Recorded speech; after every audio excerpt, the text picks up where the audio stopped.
Hello. Hello, hello. I'm doing sharing on TikTok.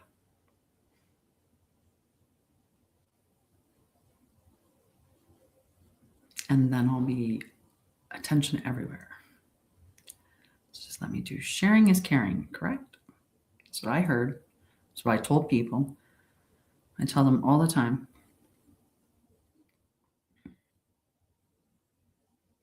Did you have an enjoyable Wednesday? I had to check which day I was at. Did you have an enjoyable Wednesday, Candace? I'm going to do a check-in on the energies. Like I'll do a tarot reading check-in. I'm going to also demonstrate a couple of soothing techniques that can be really handy for anyone who has experienced trauma. Hi, Kelly. Nice to meet you. I am not a bot. I'm not AI. I'm not from Nigeria. I live in Alberta, Canada. And hi. Somebody questioned me about that, and I'm like, you watched me on my live and I said hi. Like I actually said hi to you. Like, wow. I'm human. But anyway, I can understand a lot of skepticism these days, and especially with how AI is getting quite advanced. So I mean, I guess it's, it's valid. Okay. Who was I sharing to now? I don't know. You know what? I think I've shared to enough on that one. I'm going to share on my other channel. I'm just going to mention that I am broadcasting to multiple channels. So I have Facebook and 2 different YouTube channels and then 2 different TikTok channels. So that's, so if you see me looking in different directions, it's just at one of the other ones. Okay. All right. I'm just going to share on this one here, and then I'm all yours, sort of. We'll get on to talking about what we're going to talk about, though. And we'll check in on the energies that we're experiencing right now. There. Hello, hello. All right. Say hello. Nice to meet you. Right. Thank goodness. Hey. Yeah, no. I'm as real as can be. I can tell you a little bit about my story, and that can kind of help. I worked for 20 years plus in nursing, and I was the director of nursing in a hospital in long-term care. I looked after the emergency department. I was an educator for nurses. I worked in occupational health as well. I did a bunch of different, but I mean, that was my, I was a flight nurse for years. I worked in Emerge. I did all of those things. And, but I also experienced a lot of trauma when I was a child, and that also expanded into my adult years, because when you haven't managed your traumas, then you have unresolved trauma, and that's just playing out in your life until you address it, right? And it's life gets louder and louder and louder and louder until you listen to it. And that's, and everybody has their point where it hits them and they go, oh, I have to listen now. I have to do something different because what I'm doing isn't working anymore. And with for me, it was my health. I was, like I said, I was working as the director of nursing. I was looking after Emerge. I had all kinds of roles and responsibilities, and, looking after a lot of nurses and stuff like that as well. And so, it was go, go, go. And I burned myself out, and I ended up getting diagnosed with a bunch of things. And I ended up having to take a leave of absence from work.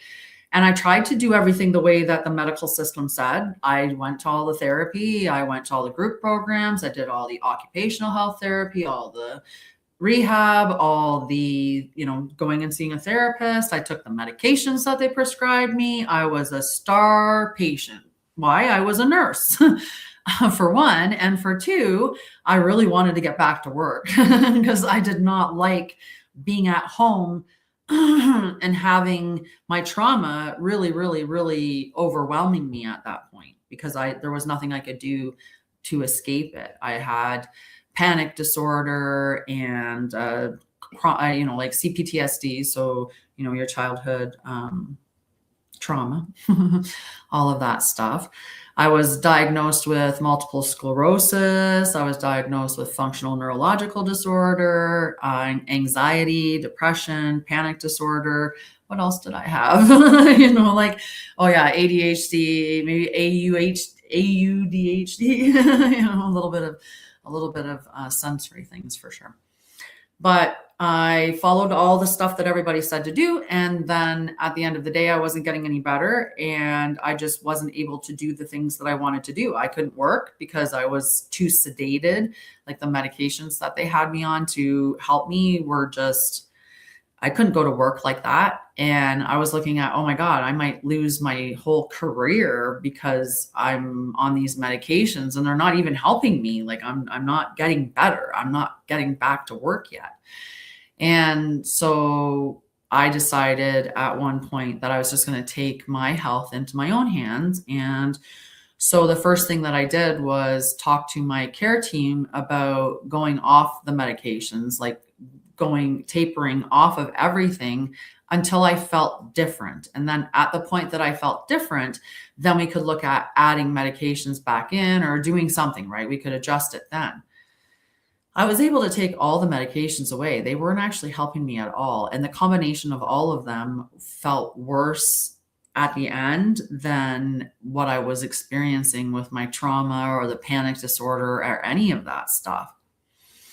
And I also started to focus on things that I could control. And that was moment to moment and day to day. And I tried to really, really become obsessed with the present moment, because most times when you're experiencing the most discomfort in your life is when you are either looking at the past and all the bad things that happened from that, or, like all the times that you were victimized, or all the times that life didn't go right, or even all the tragedies that happened, right? There's a whole variety of things from our pasts that we can focus on.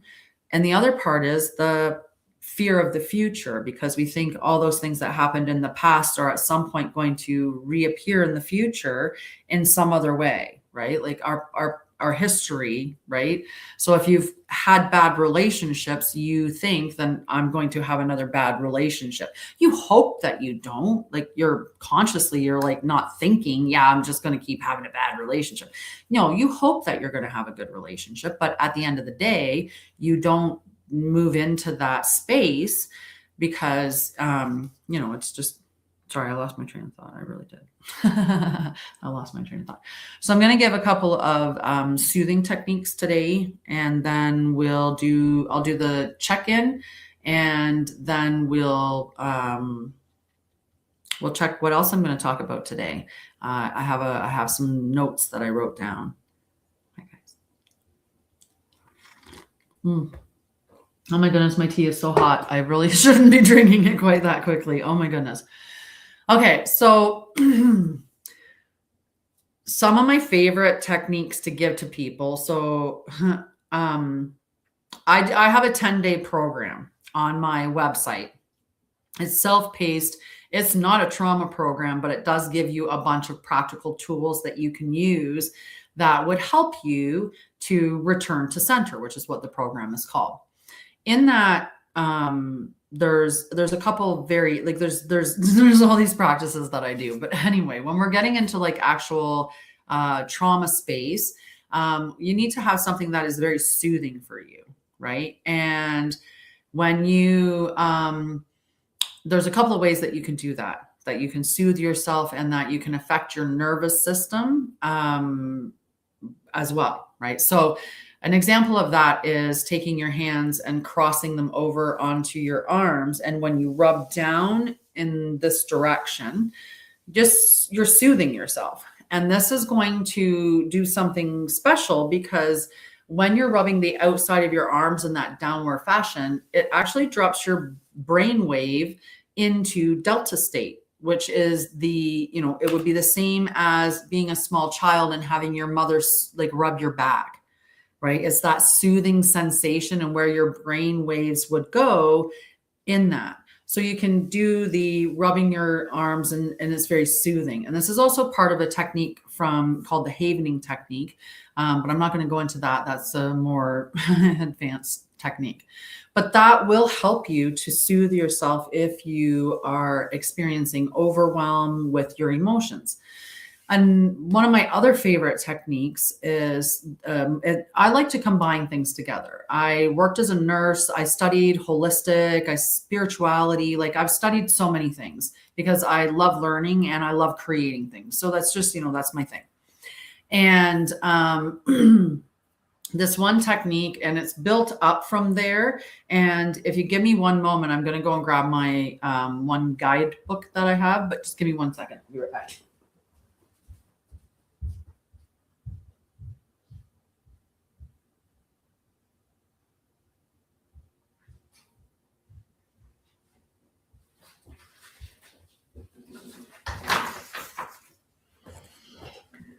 I just wanted to make sure that I got them in the right order when I was sharing them. So, okay.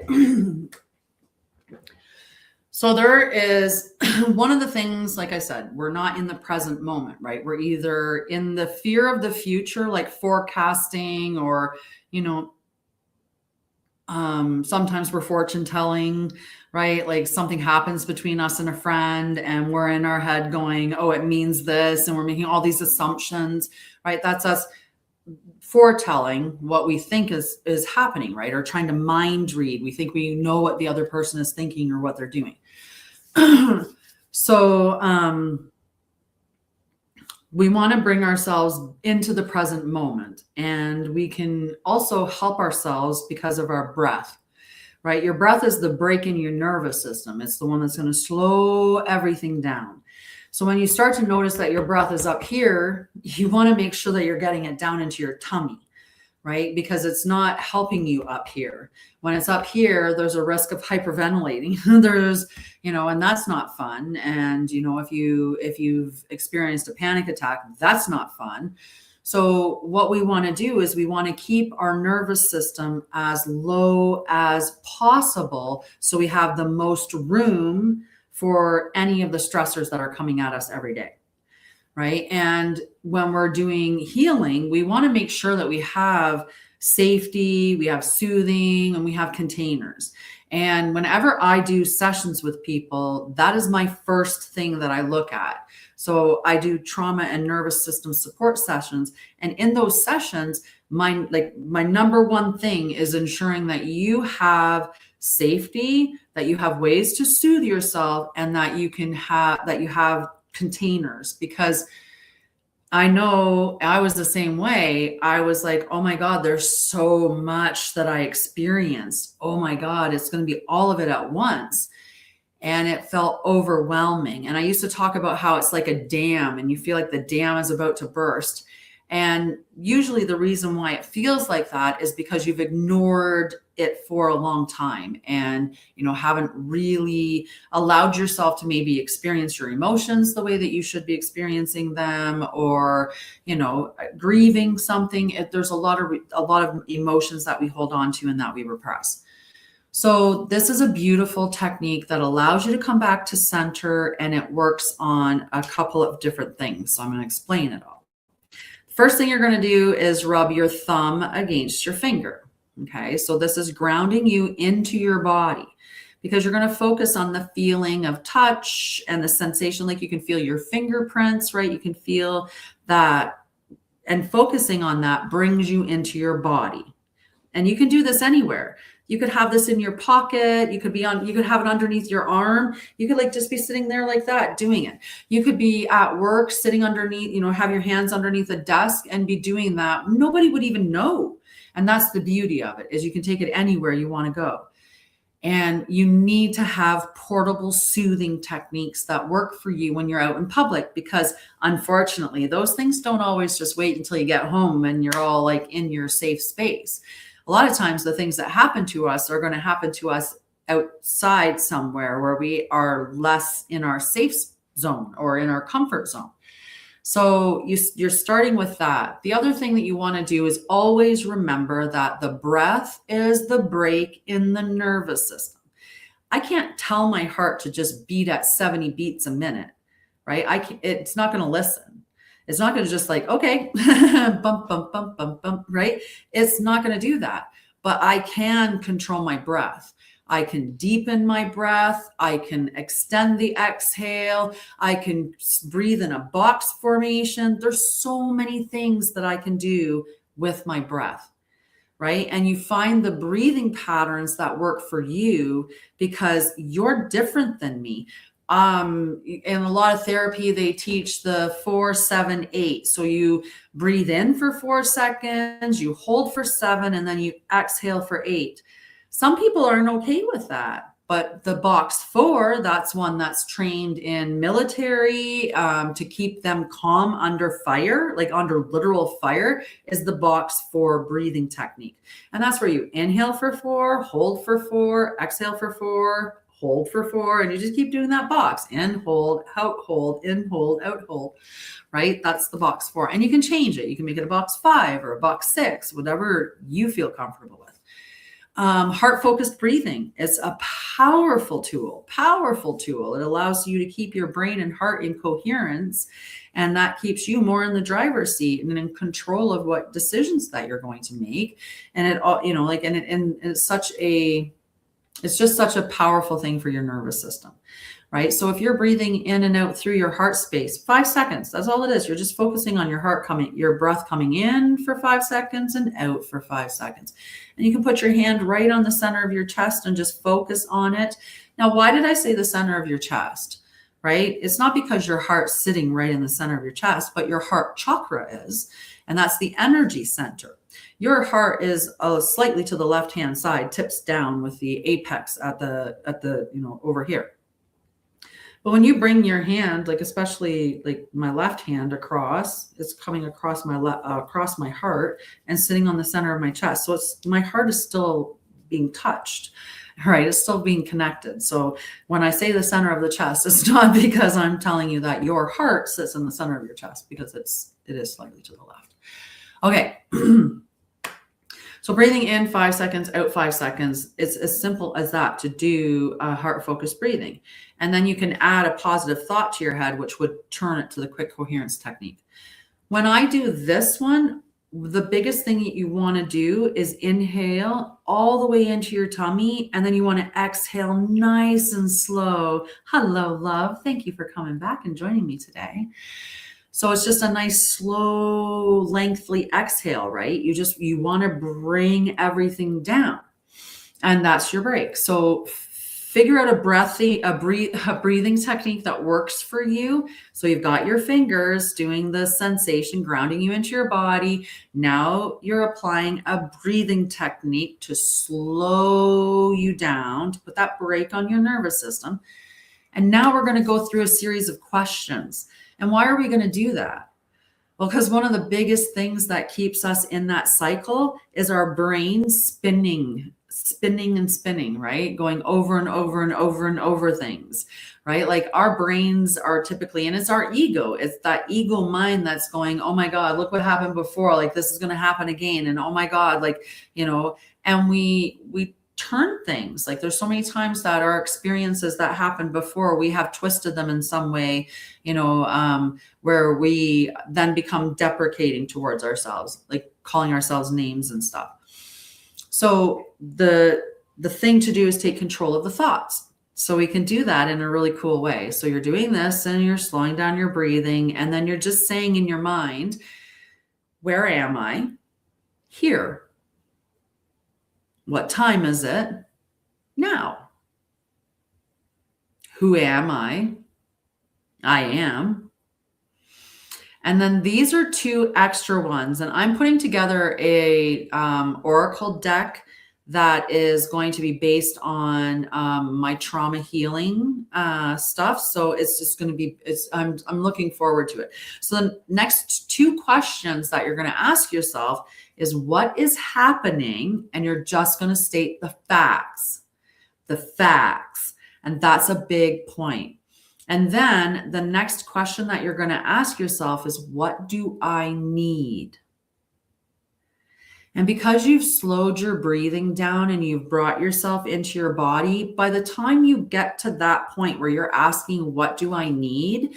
You should get a clear answer from yourself that, maybe you needed validation. Maybe you needed soothing. Maybe you needed to understand how this was rubbing up against an experience that you had as a small child that was very traumatic for you, right? There's so many different things. And I've talked about how sneaky it can be, right? Because it could be anything. We store trauma in our issues are stored in our tissues, but we carry our trauma throughout our entire energetic bodies, right? So when you have experienced trauma at a very young age, especially, your brain can't comprehend what just happened. It has no clue. That's just the weirdest thing. How, like, what? What is that? Right? So your brain, that tends to be when you block it out. You just, your child brain can't understand what happened. So it just erases it. Like, it's just blacked out. You don't write it down. The energy body, so your spirit takes a part of it, your emotional body takes a part of it. And we take a snapshot of what happened. And a part of that snapshot is the smells, the sounds, the textures, everything that's going on. Our body was like, this is the trauma moment. And then when you're going through life, you might not even realize it, but you'll walk into a room and there'll be a smell, and that smell will take you right back there, and you won't even know why. All of a sudden you're just like, why do I feel so off? Or you're snapping at somebody because you've went into fight mode, right? Because we go into different states when we get trauma, like when we get triggered into our traumas, right? Sorry, I need a sip of tea. Hi guys. So what do you think of that? Do you think that technique would work, to rub your fingers together, to slow your breathing down, using whatever breathing technique works for you, right? To slow it down, but at least make sure you're inhaling into your tummy before you go up into your chest, and then exhale nice and slowly. That's the key. At least that, right? And then the questions. Where am I? Here. What time is it? Now. So you're in the here and now. Who am I? I am, because you are. 222 on the timer right there. That was really cool. 2222. Then you ask, what is happening, and just the facts. And then you finish it up with, what do I need? And it could be soothing. It could be to go sing and dance. It could be to, that's a really great way to change the energy, right? To shift that energy. Think about when a dog gets, when something happens with a dog and he gets startled, he does that full body shake where he just roasts it down, and it, like, he flicks it off his tail, right? Like, he's just flicking the energy away. So you can do that as well. Like, it's a really powerful, like shaking it off. There's lots of things. Maybe you need to journal it out. Maybe, there's a bunch of things that could come up as to why. So what does containers mean? When I talk about, like, first working with people that have experienced trauma or, have experienced tragedies, a container is a space that you can put it's a visual container, and you create it in your mind, and it's just a spot that you store all the stuff that happened until you're ready to deal with it at that moment. So you put all your stuff in there, and when you feel like you're ready to deal with some, you open it up. Like, we're not supposed to jump in and grab all of that stuff all at once. That'd be overwhelming. That would be too much for your system. So the first thing that you need to do is put it all in the container, learn the soothing practices, and then create a safe space where you can explore these emotions, and people will respect that space. So if you live in a house with other people, you want to make sure that you have a spot where you can go and you can say, look, I'm going to be processing through some things, and I need this, like, space. I need my privacy, right? Like, if you had the opportunity to, say, do phone therapy or stuff like that, you need to have your privacy to be able to have that conversation, because it's not everybody's entitled to know your whole story, right? And some people, if, you know, like they can use that information against you. So you want to be really, you know, you want to make sure that you have a safe space. So that's important, right? You want to have a safe space so that when you're unpacking your emotions, or when you're looking at your shadows, or doing all of that, that you can remain safe, that you're not dealing with extra stressors. It's hard to deal with trauma if you're in an environment that keeps traumatizing you. You'll only get so far in your healing journey, and then you'll have to make the choice to leave or to step back down a bit, right? Because you can't, it just comes to a point where you need to be progressing forward. Water is a really good technique. Water is something that's really, really powerful when you're having panic attacks.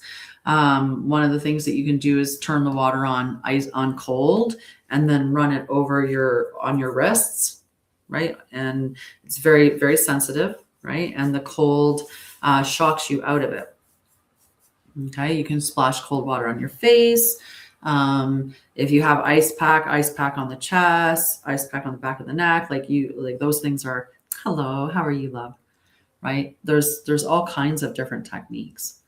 And you can always, like I said, you can always sign up for a session with me, and I'll take you on a personalized journey of what I would suggest for you, right? Like it would be personalized to you. So yeah, I hope that technique helps, and that it's something that you can take with you. And I'm going to clip that from the video and post it so that you can just go and watch that particular video or section that talks about that technique. Oh. Now I need to put that on the heater because it's starting to get cold. Okay. So before I do the energy check-in with the cards, okay, we're going to take a detour now. There's so many more techniques that I have, Kelly. Like I just, I used to have do a program called Calm Spaces, and I used to do, I've done so many things. I worked in an inpatient mental health unit as the trauma specialist, and on and on and on. But we're gonna play with my cards. Okay, so all the decks that I use on my lives are my custom decks. So I've made all of these, and that means the pictures too. So these are all pictures that I have personally drawn. And so I'm going to use this deck of cards. This one is my Etherian Tarot deck. So this is a 93 card tarot deck, which means that it has the traditional 78 cards that a tarot has, but it also has the ether element because I wanted to add the 5th element. And it also has an additional card, the cosmic key. So these are my tarot cards. I'm going to use the 44 keys of the way oracle as well. And we'll see if we get into any other cards, but let's see if we can get a good message for the collective and see what's going on right now. What are we dealing with energetically? And I apologize because I'm probably going to throw these on the floor because I'm not even lying. I don't even have them over the table.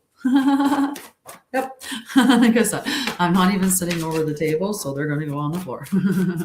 But we'll pick them up like we always do. Oops. I can't wait to have these done like professionally printed because I printed them on my home computer and put them together on like watercolor paper. I like glued the pictures on it and stuff, but I get to have them. Okay, we're good with that. Let me pick up all these guys. Oh my goodness. What are we dealing with here? Whew. I gotta look at all those cards and make sure I didn't miss anywhere. Okay, I think we're good.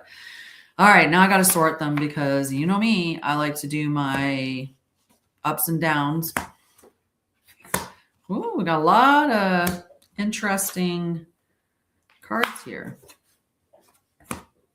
Nice. All right. Well, we don't have a lot in reverse, but we're going to start with the reverse because we always do. All right. So the first card that came out is the 5 of Water. The 5 of Water came out in the shadow position, and what that means is that There is emotional recovery. You're accepting what's happened. When fives are upright, that's when they tend to create more of a challenge. But remember, as long as you use the challenge to grow with it, right? If you take any of the things that are experiences and just love the experience, and anything where there's a lesson, learn the lesson the first time, right? It's less painful that way.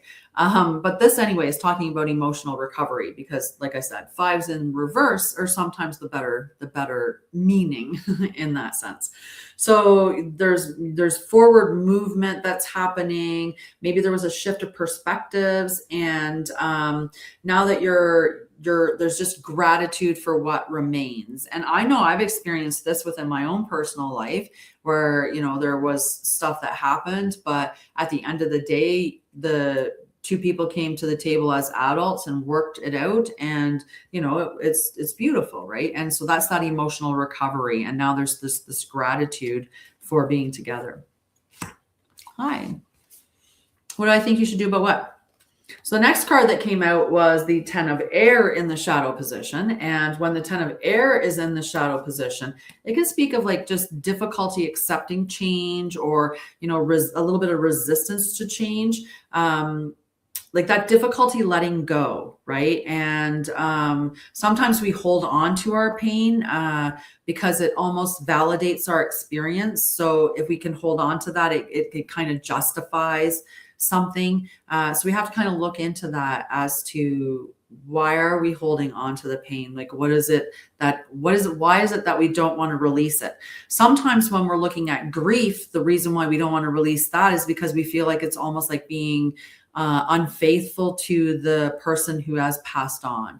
And so we will hold on to that pain, like almost like a torch for them to say, like, and also when there's tragedies, like it can be, it's challenging, right? It's challenging to move through those energies.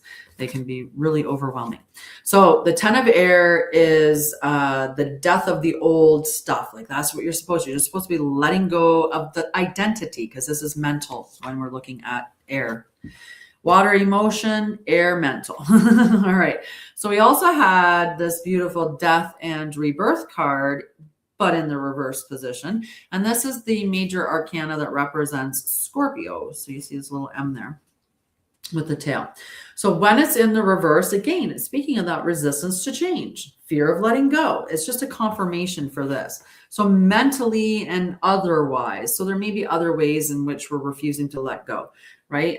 There could be clinging to the past, right? And holding on to that, or delaying your own transformation. So that's the reversed cards. But we also know sometimes the cards in the upright, it's not necessarily a great thing.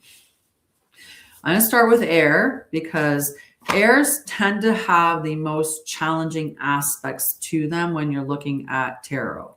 So if you're ever dealing with, when you're using tarot, you have a 78 deck card, and they're all the same structure, right? Like I said, with my deck, I've added the fifth element, the ether element, and the cosmic key, but you can take those out and then you have a 78 deck regular tarot deck with the 4 suits and the major arcana.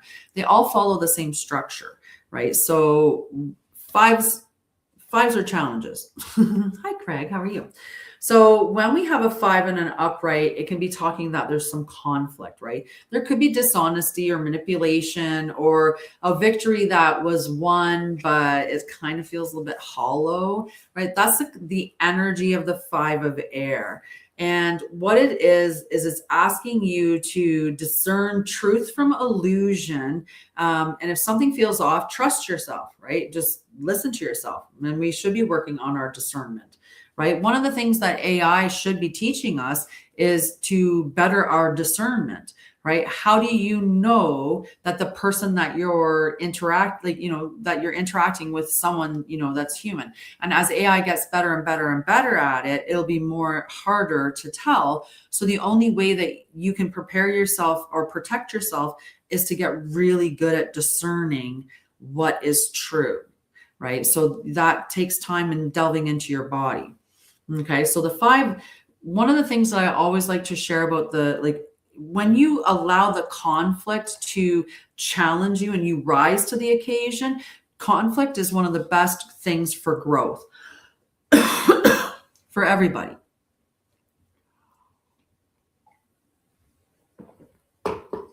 Okay, then we had the Seven of Air. The Seven of Air is about strategy, that maybe there's some hidden motives. There could be secrecy. Again, it's calling on discernment, right? Which is what I was just saying. The Seven of Air is a reminder that discernment is your greatest power. So it's just literally confirming what I just said, that we have to be working on this, right? So you are being asked to see beyond illusions, trust your intuition, and navigate carefully. If something feels off, investigate further. The truth will always reveal itself. And we are in this collective energy of the truth revealing itself, right? Okay.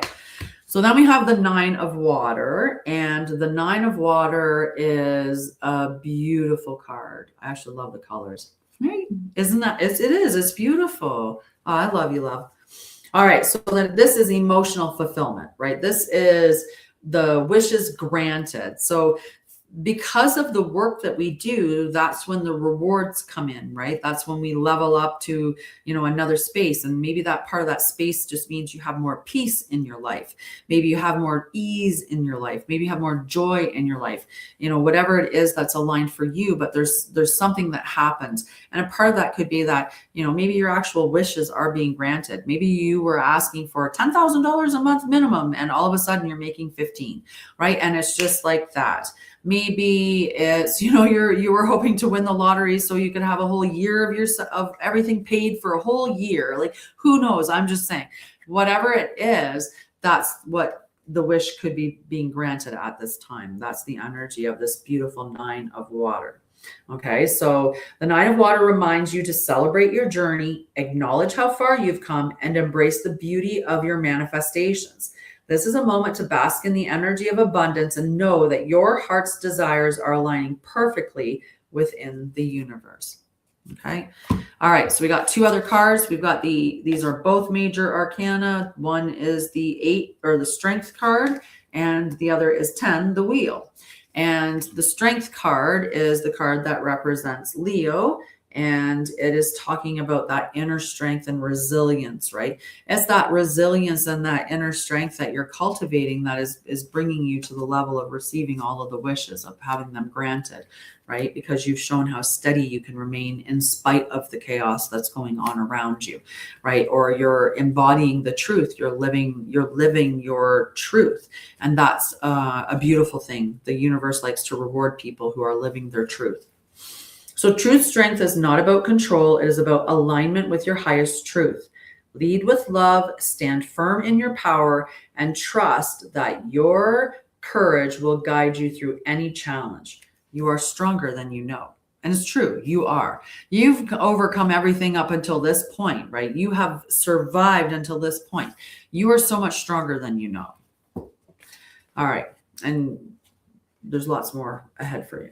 All right, so this one, we're in the upright position. The wheel is always spinning, right? And we want to catch it while it's on the upswing, because that means that we're dealing with destiny, as opposed to on the downswing where it's not so good. It's not the good energy, right? So we are in destiny energy, and there's this change, divine timing. There's cycles of life, right? That's the wheel spinning. There's new opportunities that are coming out. Fate is aligning in your favor. So we've got wishes granted and fate aligning in your favor. Like, these are two beautiful cards to have happening together. So the other thing is there's movement, right? The wheel is about movement. So there has to be action that's being taken, right? That's what we need. And that's the only way that you embody the truth, is by actually taking action. So the wheel reminds you that nothing is stagnant. Everything moves in cycles. Embrace the rhythm of change, align with divine flow, and trust that each turn brings you closer to your highest path. So that was pretty good energy. I'm going to check on the 44 Keys of the Way, because I absolutely love these cards. I did all the artwork on these in watercolors, and then just wrote on the backs of them. And they're just a cute little deck of cards. I do have to, one card there. I do have to copy them all in and get them prepared so that I could make them into cards for other people. But right now I'm just enjoying them with myself. All right. So you can go to my website. There are custom readings there, and in both astrology and in tarot. I do a variety of things. Anything to help you out. Okay, you know what? We're going to do 4. That's fine. We're going to do 4. I was only going to do 3, but 4 it is. I wanted to have the extra. All right, so the first card that came out is the Unknown Path. So these are the 44 keys of the way, and they have a set pattern in the card. Number 1 is affirmation. So the affirmation for the unknown path is, I trust the path even when it is unclear. And that's the hardest moment, is to keep trusting when you're not certain what is coming in the next moment. Okay, so your remembrance. Clarity is often incremental. Trust is the capacity to move without full visibility. Each step reveals the next. Over control narrows your options, and it does, right? When you're trying to control everything. So then the practice for this is to take one step without over planning, check in after, and then note your outcome. So the next card that came out is the Radiant Influence. So we went from 14 to 41. So, pretty nice to have the numbers. All right, affirmation. My presence influences the world around me. Remembrance. State affects environment. Calm stabilizes, agitation spreads. Influence is continuous, not occasional. So your practice, regulate your breath for 60 seconds.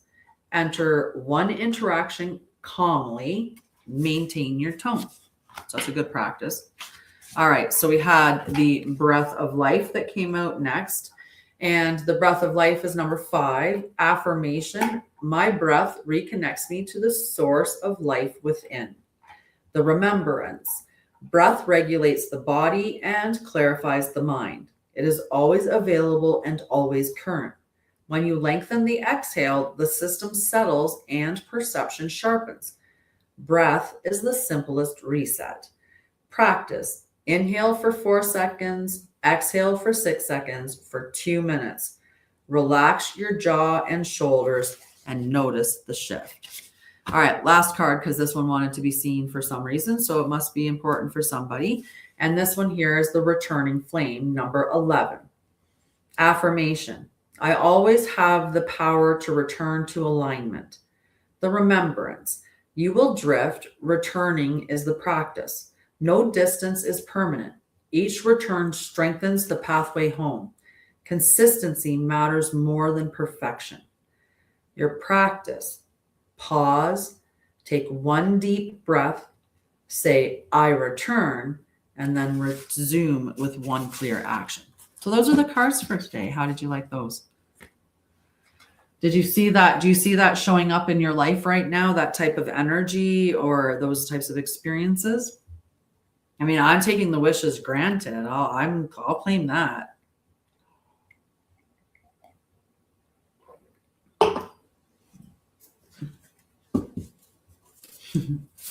Thank you.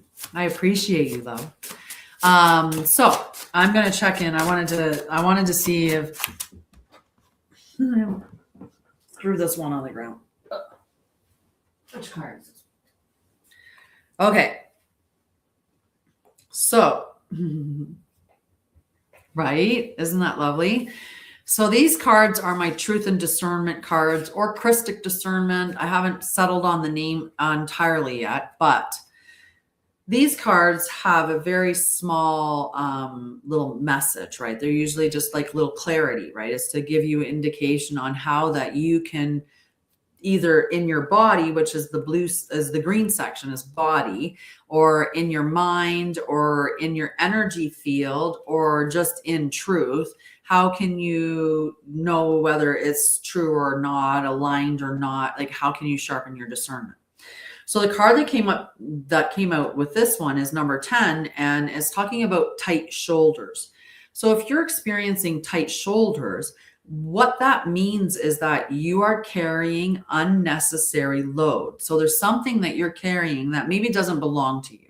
Maybe you're carrying the weight of other people's expectations. Maybe you're carrying other people's emotions. Maybe you're carrying responsibilities that you should not be responsible for, that you never signed up for. There's a whole host of things, right? And and sometimes we have a lot of responsibilities, and it's recognizing them. So the thing to do in this situation is to realistically speak with your body, like and work with your body. And you're asking yourself, and you're telling your body to release the pressure, right? Because you do not need to hold this. So because you're feeling tight in your shoulders, it can be, like I said, the indication that you're carrying things that are not yours, or an unnecessary load in any way. And so what you want to do is say, release the pressure. I do not need to hold this. And then lower your shoulders away from your ears. Okay. So that's a beautiful little, quick little technique that can help you. So I love these little cards. They can be great for answering quick little questions and stuff like that. But I love when you can use them in that way, just to give yourself more insight how to discern the truth in situations. And those things would be giving you a cue that something's off, right? That's not in alignment for you. If you're feeling really tight shoulders, there's something out of alignment, right? And in this case, it's that you're taking on those extra responsibilities or carrying burdens that aren't yours. Sometimes we get, like we take on the burdens of the world, and you can't take on the burdens of the world. You're one person. You're one person. You're not meant to carry all that, right? You can only carry what you can carry, and that should be what is in your, right? And, when you have the amount in your cup, like people pour from their cup. They're like, I'm going to give, and I'm going to give, and I'm going to give, and I'm going to give. And then they run out of energy, and, and they burn out, like I did, right? I talked about that earlier. And instead, you're supposed to have your cup full, right? So I have a very full cup right now, energetically. So if somebody needed something from me, I can hold that capacity for them, that space, because I'm not in a space where my nervous system's up here or anything. I'm like very calm. My nervous system has a large capacity, and that's what you want to work towards. You want to work towards your nervous system having a wider capacity, so that, and I talk about it like it's love you, sweetheart. I'm so glad we met. I'm so glad that I've sent that message to you. Kismet, it's meant to be, right? It's all about alignment. Everything, all the interactions that you have, there's a reason for them, right? The ones that make you go, ooh, they're telling you something. And the ones that make you go, ooh, they're also telling you something. So I'm glad that that you found value in that. That makes me happy. I love the purple heart and the hug. I'll take it. Okay. We went and talked about a whole bunch of things. I don't even know what else I was going to talk about today, but let me check and see what my show notes are, and we'll try to talk about a little bit of that. Hi, Carol. How are you, love? How are you? So nice to see you, and thank you for following me. And I love the 333 after your name, my favorite numbers. And that's my company, Mind, Body, Spirit, that's what it was called initially, until it became Anshara'El. And yeah, the 333, right? All the trifectas. So I love the threes and community, right? Okay. So, what are we talking about? What was I going to do it?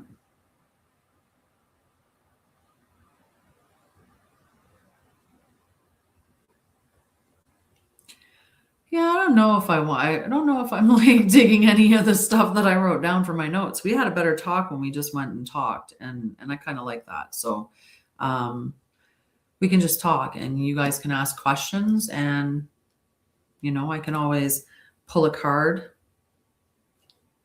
Sometimes I do that. Sometimes I'm nice and I pull a card. But I can answer questions and stuff, right? Thank you, sweetheart.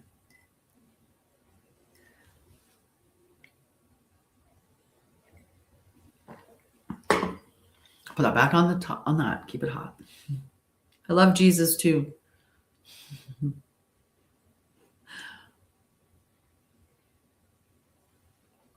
I'd probably call him Yeshua though.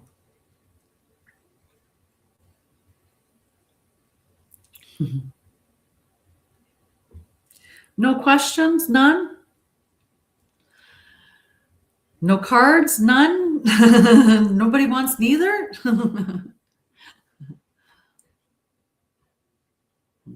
What would you get all excited about? No, we don't need to bark. I don't think there's anything out there.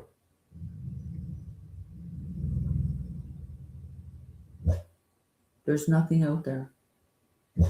Nope. Nope. Sorry, guys.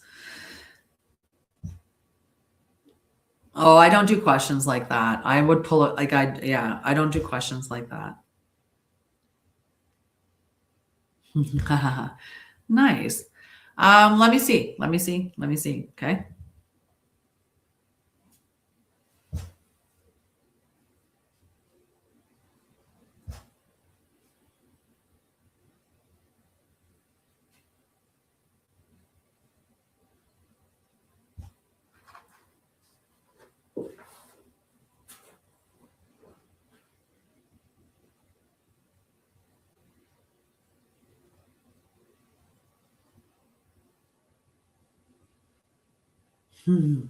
I was seeing what cards she wanted me to use for you. All right. I'm going to pull a card for you. Perfect. I'll pull a card for Kelly afterwards. All right. I'd like a message from Midlight Purple's higher self, please. Oops. I got to glue some of these down again.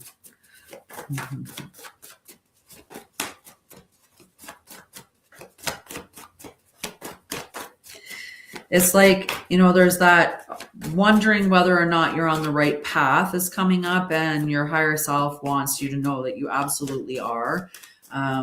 It's always unfolding before you.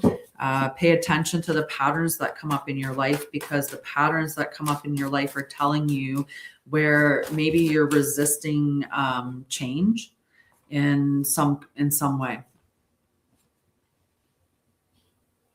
So the Ace of Earth. Okay. This card here is about new beginnings, new foundations. Abundance and prosperity is also a part of it.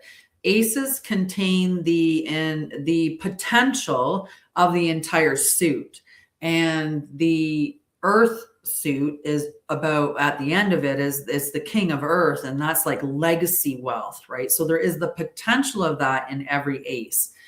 So there's something coming in for you, and it may be that you're aligning more with your truth of who and what you are and what you're meant to bring to the world, and you're starting to care less about what other people think about you because you're stepping into more of a confident space, or just like it's almost like as time goes on and we're like more and more stuff is coming to the surface of the world and all the dysfunction that seems to be out there and the manipulations and all of that. I think that for many of us that we came here with a mission or a purpose, and we are lighting up to that now, right? We're starting to light up to that and say like it's go time. And so that can be the energy that's coming in. So the Ace of Earth is a powerful omen of prosperity and new foundations. So whether it is a financial breakthrough, a career shift, or an investment, this is a time to plant your intentions and nurture them. So trust in the universe's support. Your manifestation is taking root. So I hope you liked your message. I love it. I love it. It's perfect. See? Right in alignment. Absolutely. All right, Kelly. What does Kelly's higher self have for her today? I gotta go.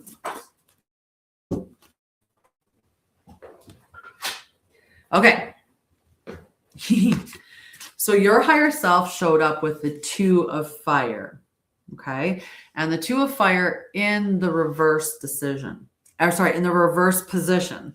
When the Two of Fire is reversed, it's speaking about like indecision, like having a hard time making a decision. And if you're overwhelmed with emotions, if you're, there's different stages of healing, right? And there are really, really tender moments of the healing.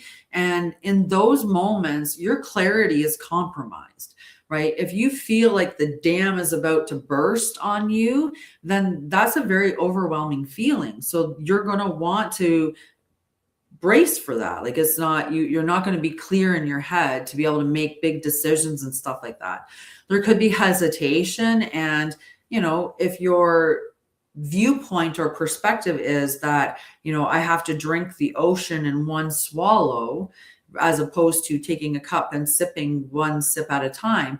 If your perspective is that that's what you have to do, that's overwhelming. So that can be make it a hesitation, because you're looking at it as a mountain instead of realizing it's just a molehill, because you're just going to do it one step at a time, one breath at a time. There could be fear of taking action, because we know oftentimes when we make the decision to heal that we're saying goodbye to people, right? It's just a product of that. As you heal, if people don't heal with you, eventually you can't be in the same situations anymore. You can't be in the same rooms, right? Because you won't tolerate the toxicity anymore, right? You won't tolerate people treating you poorly. No, that doesn't work for you anymore, right? You have boundaries, right? So the more that you heal, the more you have to say goodbye to certain people. And that's something that is often what holds us back, right? Because we have a hard time letting go. And it could also be that there's a misalignment in a partnership, because when we're looking at twos are about harmony, balance. And when we're looking at fire, it's passion, it's it's taking action. It's that type of energy. So it's really that there could be a misalignment in a partnership. So where you're doing more, or you're giving and giving and giving and not receiving because it's not being given back. The issue with takers is that takers don't have limits, right? They will continue to take until you put boundaries in and say, I'm not giving the way that you would like me to. So the Two of Fire invites you to embrace the unknown, to trust your instincts, and to step boldly into your power. The fire is burning. Now is the time to act. So whatever you've been hesitating on, or having a hard time making a decision on, sit with yourself and get clear with that, and then take the next step forward. So that's what's coming up from your higher self. Anybody else want a card?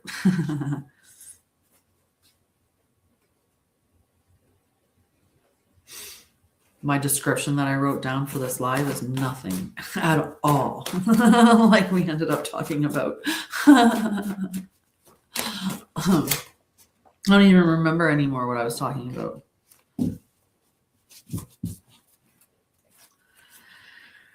All righty. Anybody else want a card?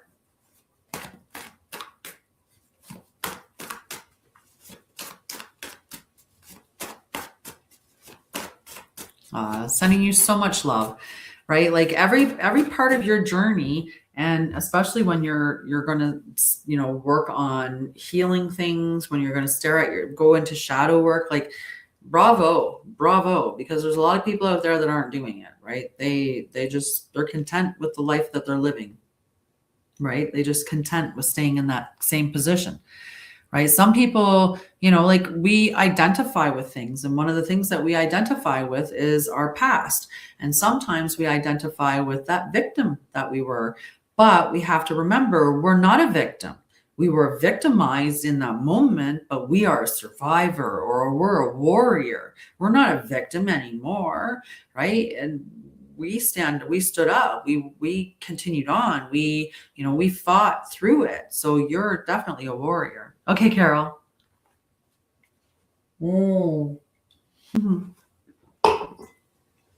That came up very quickly, Carol. What is your purpose on earth? Your purpose is to reveal your true light. So that is to know yourself, your true self, and to share that light with the world in a way that brings you joy. Like it's as simple as that. But I'm going to see what the cards say. All right. Can I get a card for Carol? She'd like to know. Not all of them.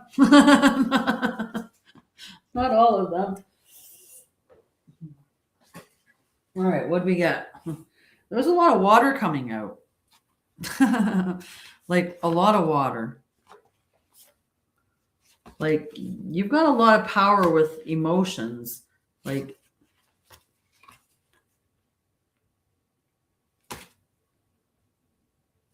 yeah. Anyway, there were too many cards, so I'm going to get them to get more clear because I think I just bad shuffle. All right. Can I get a good card for Carol, please? There we go. Now we got one. All right. That's so the card that you got is the Hermit. Okay. And that might be something where, yes, Kelly, absolutely. So the Hermit is well, I'm the hermit. I would be definitely a hermit. I live out in the middle of nowhere by myself with my dog, and I could go for a run to the store every 2 weeks and interact with people in that moment. I'm going to be more out there more a little bit when it's warm. But anyway, I am one of those people that have no problem being at home. not a problem. And what I'm getting with the Hermit is that, so the Hermit is about transformation, right? That's that introspection, that deep wisdom, right? That inner guidance. When we do that internal soul searching, as you delve into the depths of you start to reveal the truths of not just you, but of us in humanity, right? And us in the spiritual / human form, right? Because we are both, right? We are a spirit having a human experience, and we need to be aware of both parts of that. But those things that you delve down in and you learn through your experience, through your healing experience, through your shadow work, through, all of that stuff, the spiritual work that you do, that's the stuff that you're meant to then share with others, right? That's a part of the mission. So as you find, like I said, delve more into your truth and really understand who and what you are, there in that pathway, you're going to find something that sparks in you.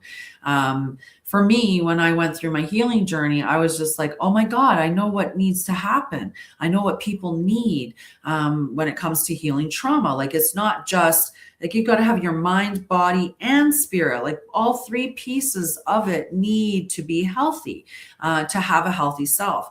And so that was the birth of the company. And, everything that I had learned on my healing journey was something that I then wanted to share with others. So it was, so it just became that sharing. So my inner wisdom that I developed through introspection and shadow work and trauma healing and all of that is what I then turn around and share with others through a space of joy, because it's a beautiful thing to be able to do, right? Yeah. Does that make sense to you now, Carol? Oops, I got to do my puzzle on this one.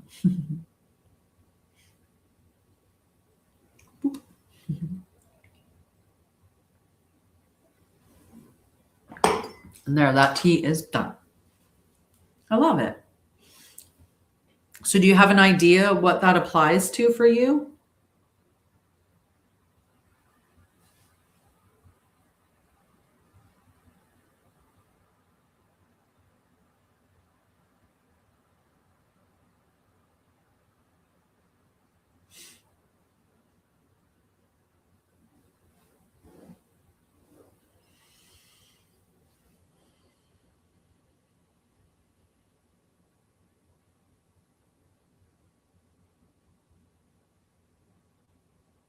Hi, African.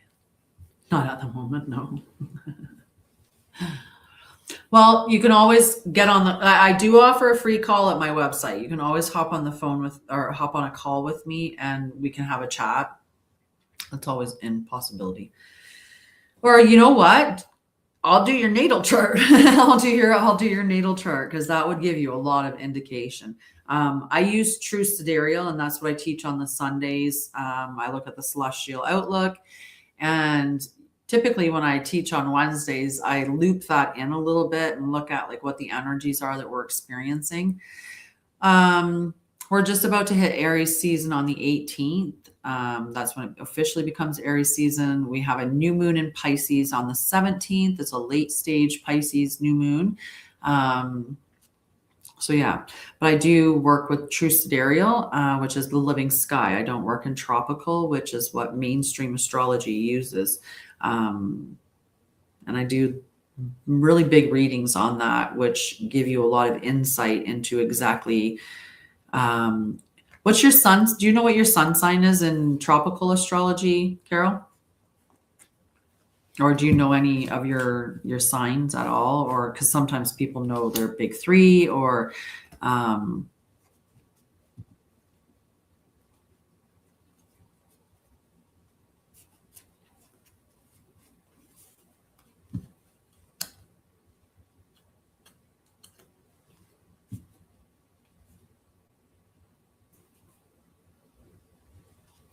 Sagittarius. So yeah, depending on where in Sagittarius, if you were in to change that to True Sidereal, it's going to move you either into Ophiuchus or potentially into Scorpio, right? That's what it would do with those. Which it's just the energy that you came here, right? The radiance that you have. If you're because I was Sagittarius in mainstream or tropical astrology, and I'm Ophiuchus in True Sidereal. And so if you look at that, that's going to give you a real indication of how like your radiance, your expression is your sun sign, right? And then you can look at all the other things within your chart as well. And that can give you a lot of insight into the things that you're meant to do here, what energies you're meant to be. Hi, Annika. Thank you so much for liking the live. Yeah. So like that Ophiuchus energy, that's transformation. That's after death and rebirth. That's the phoenix rising. Whereas the Scorpio energy is that transformation through shadow work and, like deep healing, bringing the truth to the surface, like all of that energy is the Scorpio energy, right? So that's something to explore as an option to give you some insight into what you're meant to bring here or what you're meant to do. Would you like a card, Annika?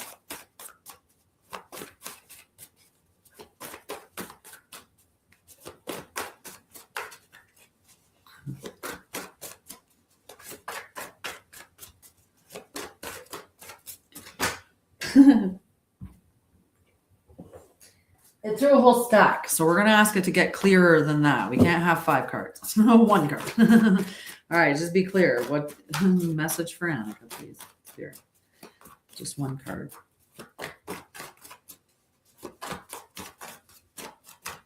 Oops. It's like I listen to the cards. It's just, I don't know how else to explain it.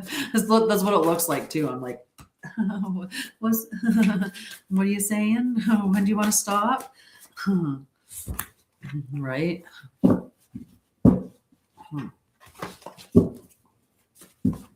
They're just, I need to get them professionally covered. Hello, how are you? How are you? All right, Annika, message for Annika, please, Spirit.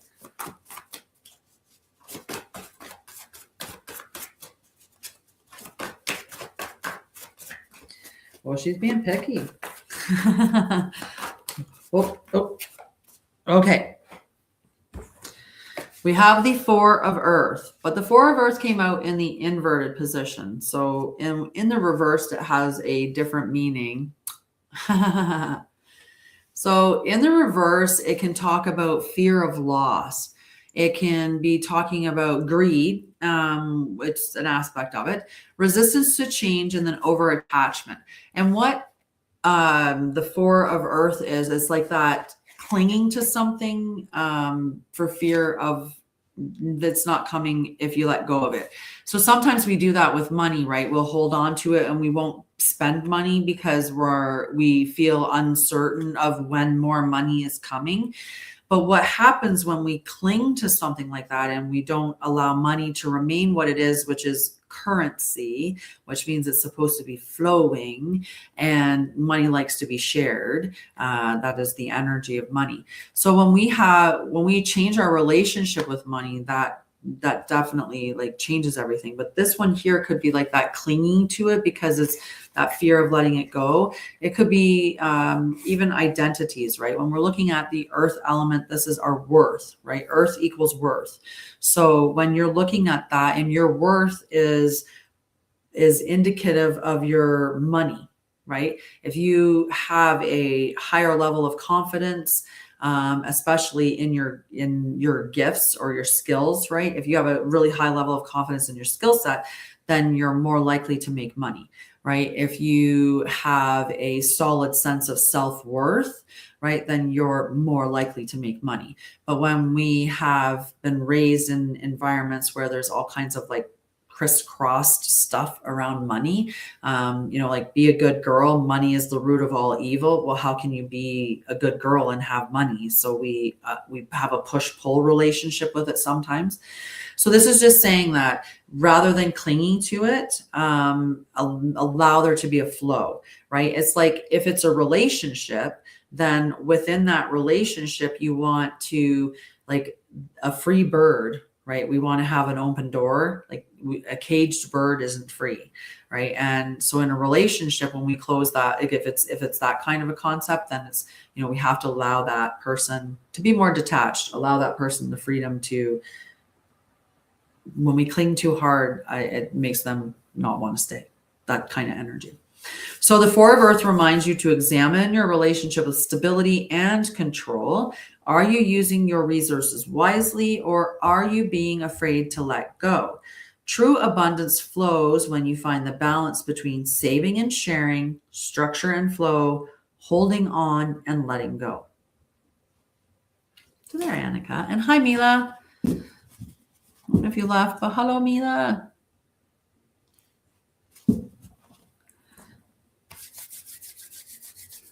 Would you like a card, love? Hello, would you like a card? Hi, a horse with no name.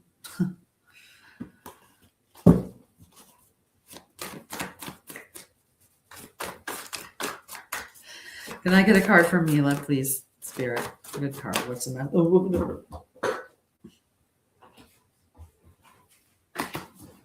we're going to throw them all. Oh. All right. Spirit says is this one. Okay, we're going to decline the wanting to go on the channel. So the card that came out for you is the Three of Ether. And what the Three of Ether is talking about is divine teamwork. So this doesn't necessarily mean that you're working necessarily with, other team members, like, some girl at work or whatever, like that type of thing. This can be working with your higher self, working with deities, working with your spirit team, working with the universe. But it can also be that you're working with your soul tribe. You're working with people who have, more of an alignment with you. And that's a beautiful thing. So there's this beautiful ascended co-creation, manifestation through higher realms.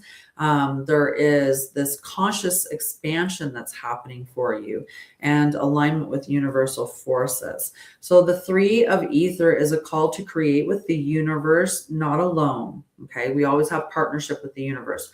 Your highest visions are supported and are already manifesting in the quantum field.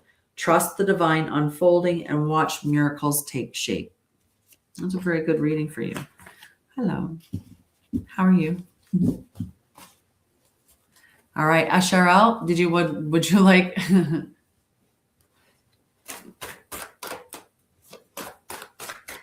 You're welcome. Very positive message for that. How are you, Alex? Oh, gone.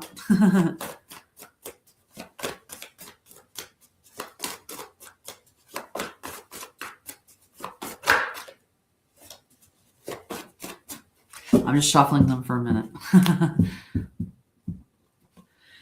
All righty. So today's Wednesday. I need a sip of water. I had to turn that off. I don't have any tea.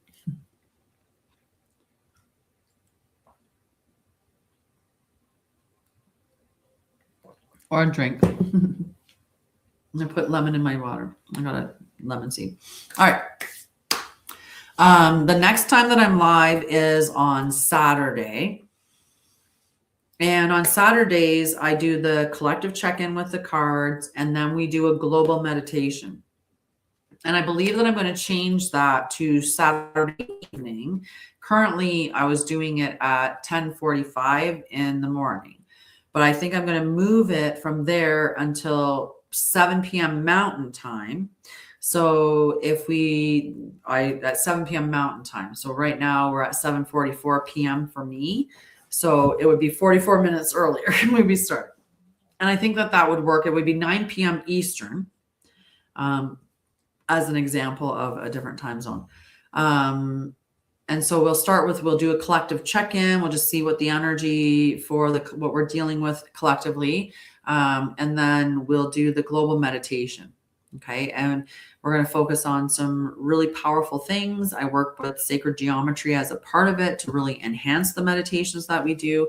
So definitely check that out. 7 p.m. Saturday.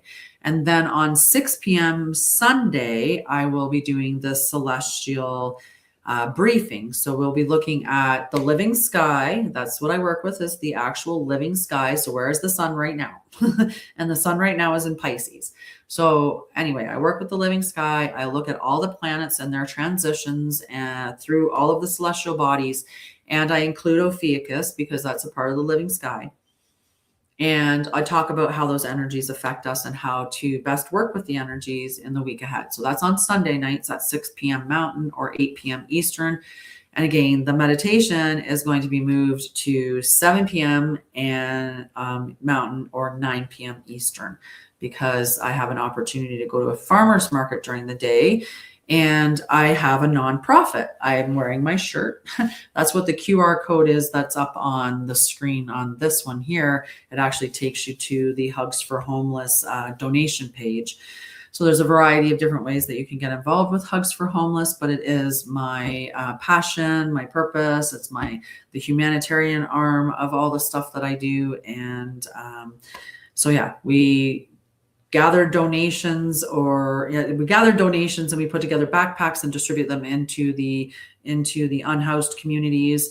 And we also deliver compassion and dignity. We maybe aren't going to eradicate homelessness, but we're at least going to make it more tolerable if possible. And you can save a life with blankets, like you really can. So the stuff that we give with toques and socks and blankets and hygiene items, like imagine how much having some toothpaste and a new toothbrush could help you if you had no money, right? Like it's such a powerful thing. So that's the other thing that I do is my Hugs for Homeless. And we hope to be we're going to be branching out at some point, but currently we're in Edmonton, Alberta and surrounding areas. And we're going to move through all of Alberta and then expand. Our next place that we might go might be Ontario, but we'll see. We'll see where it goes. But yeah, we planned on hopefully globally, right? It would be beautiful if we could have these types of things going around globally. But yeah. All right. So I'll be back on Saturday at 7 p.m. All right. Thank you guys for hanging out with me. Love you guys. And we'll catch up later. Go check out my website. Join the free group. There's a free group there. I put a lot of stuff in it. You could go back through all kinds of things that are in there that are really powerful and free. Just check out my website on any of my profiles. And yeah. Or it's Anshara'El, like that whole name there without the apostrophe, and .com, Anshara'El.com. So just like that one. Love you. Have a beautiful, beautiful week. And beautiful rest of your Thursday, Friday, all of that stuff. And I'll see you on Saturday. We'll see you on Saturday. All right. Bye, guys. I'm going to close this one off first because these two make noise. Bye, guys.